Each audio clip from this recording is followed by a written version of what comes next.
Hey.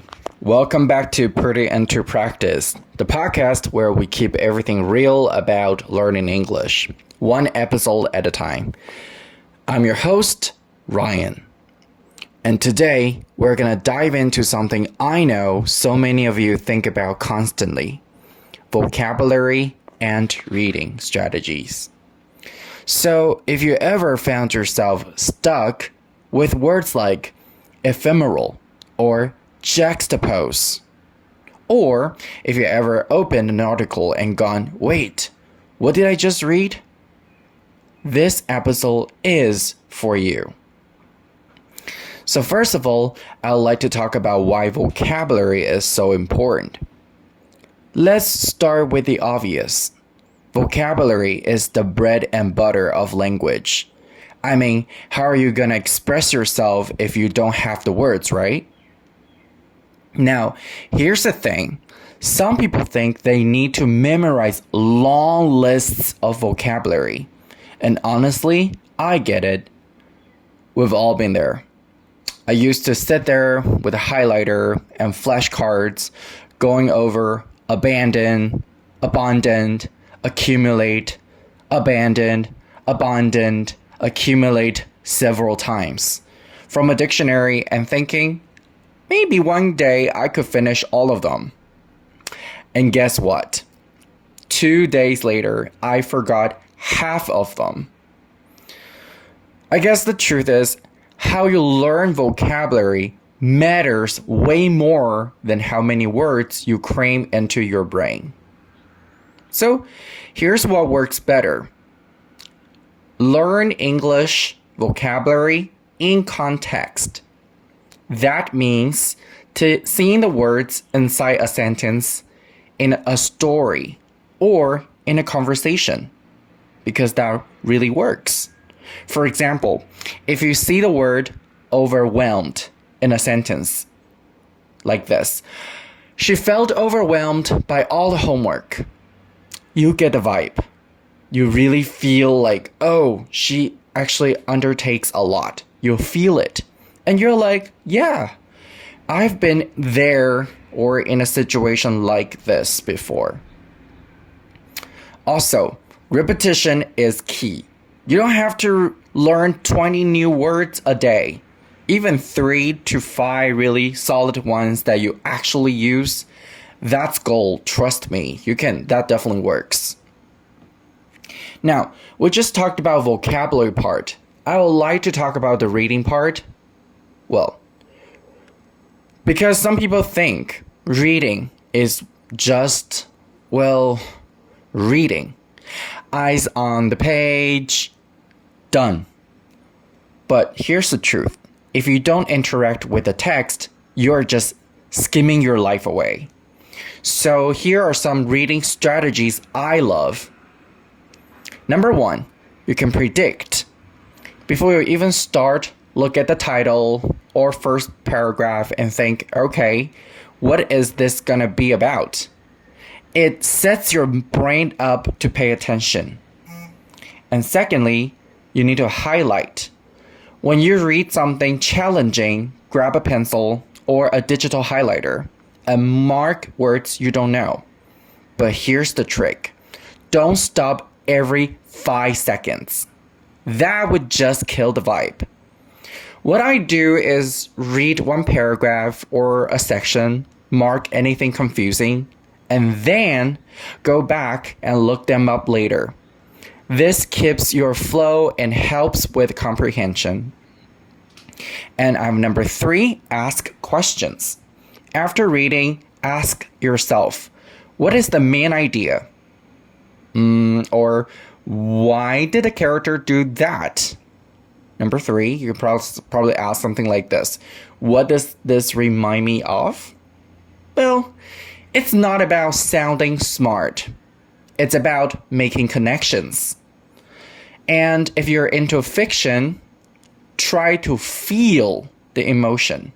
When Harry Potter finds out he's a wizard, that is the moment.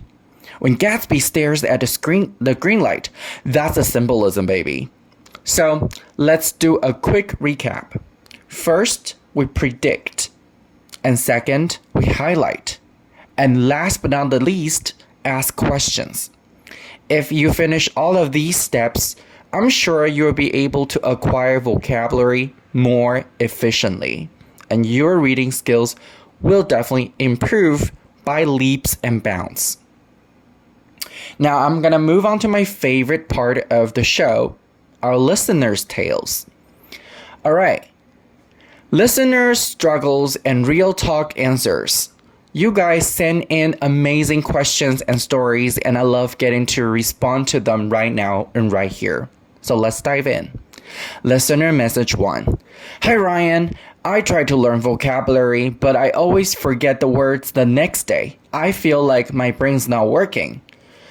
Oh Dylan, I feel that.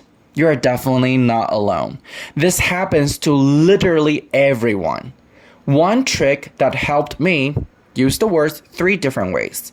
I will usually say it out loud in a sentence, or I write it in a short story or journal, or I try to teach the new word to someone else. Teaching is magic. If you can explain a word to your dog, to your mirror, and to your friend, you probably won't forget it. So that's how I probably answer your question. Now we have a listener number 2, Stacy. Stacy says reading in English takes forever and sometimes I give up halfway. I feel lazy, but I want to improve. Stacy, thank you for your honesty. I think reading in a second language is hard. And it is okay to take it very slow. I always tell my students, don't aim to finish the whole book. Aim to enjoy one paragraph.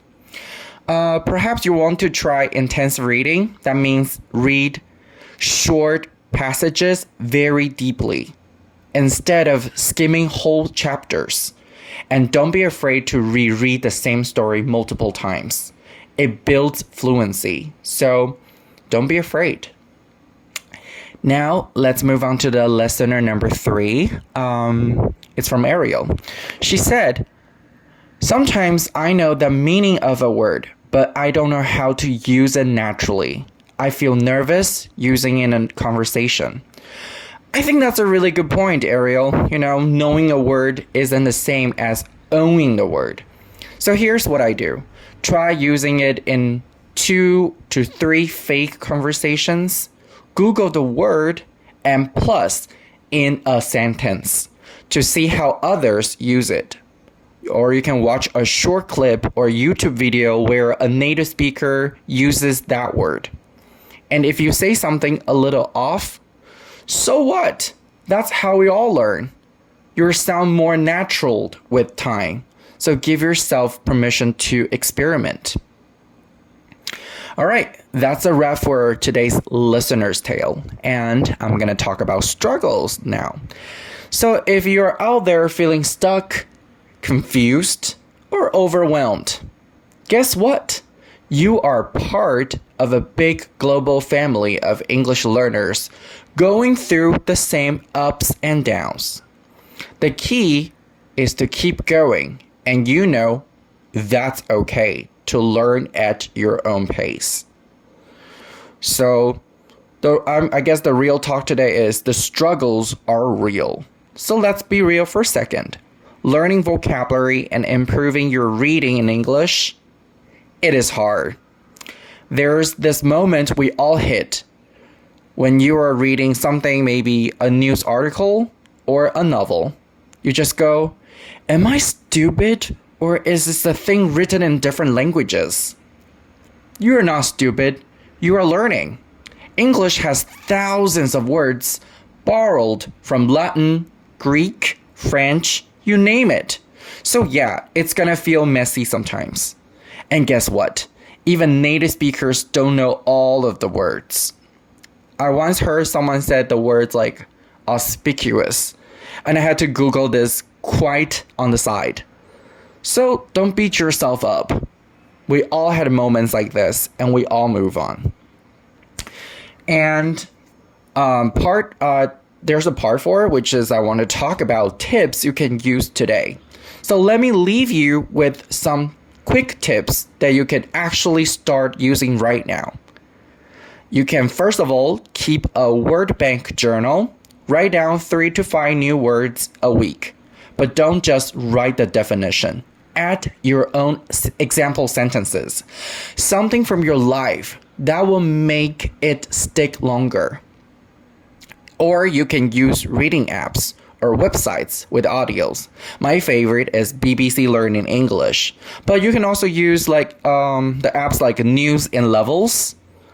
I think hearing while reading reinforces memory. So, that definitely worked for me. I'm sure it might work for you too. And third, that goes without saying, you can choose stuff you actually enjoy.